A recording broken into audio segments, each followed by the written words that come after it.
আমার কাছে অনেকগুলো টাকা এবং এটার মধ্যে আল্লাহর কোরআন আছে। তো আজকে মুসলমানদের ঈমান পরীক্ষা করব, দেখবো কার ঈমান কতটা মজবুত, কে কোনটা নিতে চায়। এই ভাই শোনেন, আমার এক হাতে অনেকগুলো টাকা আর মোবাইল আছে এবং এটার মধ্যে আল্লাহর কোরআন আছে। ভাই আপনি কোনটা নেবেন? আরে আমি কোরআন দিয়ে কি করবো? আমার টাকার মোবাইল তো দরকার। হুজুর আমাকে টাকার মোবাইলটাই দেন। ওকে ঠিক আছে, তাহলে তুমি নাও তোমার মোবাইল আর টাকা।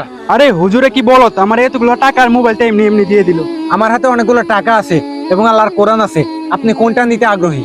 না না, আমার টাকা পয়সা দরকার নাই, এত লোভ করা ভালো না হুজুর, আমার আল্লাহর কোরআনটাই দেন। এই সামনে দিকে যাই নামাজ, আজানটাও তো দিয়া দিল, যাক নামাজটা আদায় করে নি। আল্লাহু আকবার।